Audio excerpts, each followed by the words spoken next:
जागते रहो। एक ने प्रश्न पूछा, कहता है परमात्मा, धर्मशास्त्र कहते हैं कि आशा मत पालो भविष्य की, कुछ भी डिजायर, लेकिन क्या ये सही कहते हैं? ये तुम जानो सही कहते हैं गलत। मेरी दृष्टि में बिना आशा के मनुष्य जीवित रह ही नहीं सकता, एक पल भी नहीं रह सकता। ये मेरा मत है, तुम्हारा मत तुम जानो। और भविष्य की आशा, तुम कह रहे हो कि तुम्हारे धर्मशास्त्र कहते भविष्य की आशा मत पालो, तो स्वर्ग किसका भविष्य है? क्या वो आशा नहीं है तुम्हारी? बैकुंठ, गोलोक, सतलोक, ब्रह्मलोक, जन्नत, देवलोक,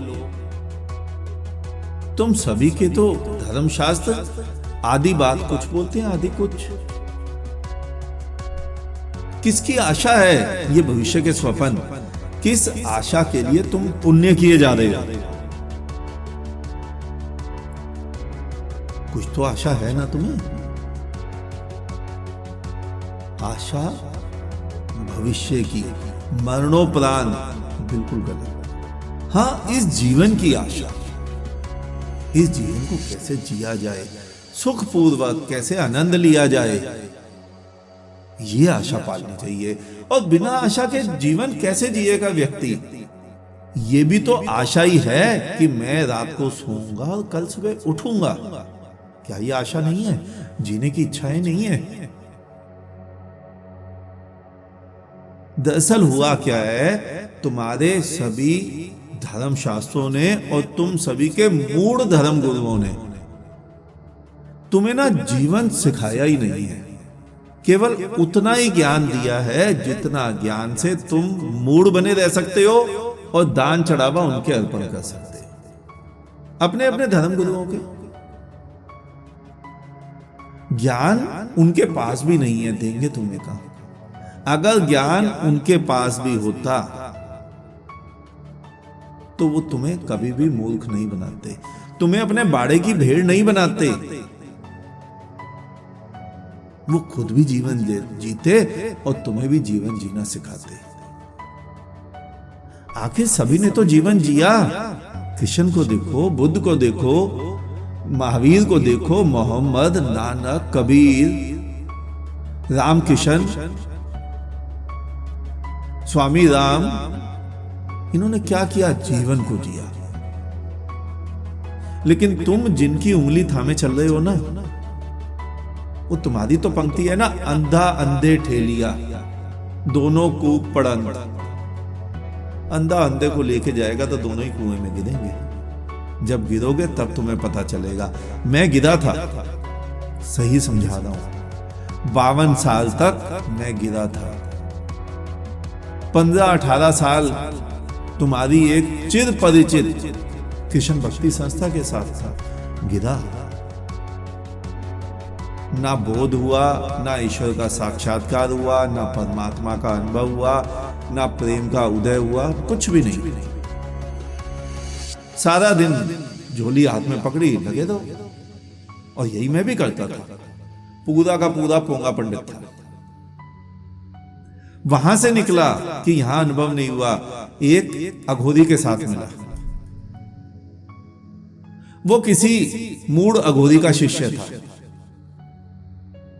उसने सपने दिखाने चालू किए अगले लोगों के। वो खुद स्वयं के बारे में बोलता था कि अगले जन्म में मैं किसी अरबोपति आदमी के यहां पैदा होऊंगा, मेरे पास इतनी सिद्धियां हैं।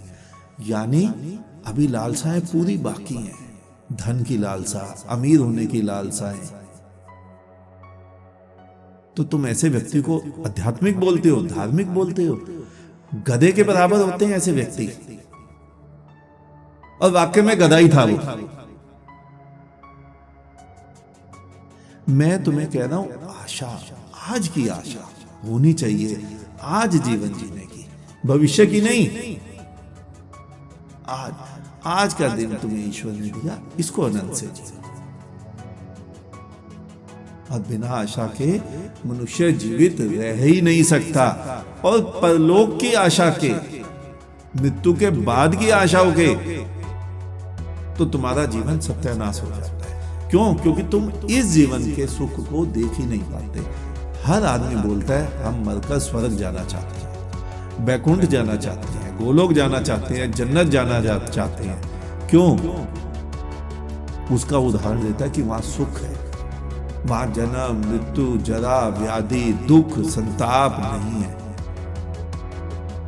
सुख है यानी यहां दुख है, तुमने खुद ही बोला। जो मान रहा है कि वो दुखी है, दुख के क्षेत्र में रह रहा है, तो सुख कैसे ले पाएगा, सुखी कैसे रह पाएगा? और मैं तुम्हें यही सुखी होने के मंत्र दे रहा हूं। मंत्र भी नहीं, कोई जपने मत लग जाना, कोई मंत्र नहीं है। आंखें खोलकर देखना कि तुम्हारे को यहां कितना आनंद है। तो आशा रखनी है यहां के जीवन की, आज की, अभी की। आज इतना ही, शेष किसी और दिन। अंत में चारों तरफ बिखरे फैले परमात्मा को मेरा नमन। तुम सभी जागो, जागते रहो।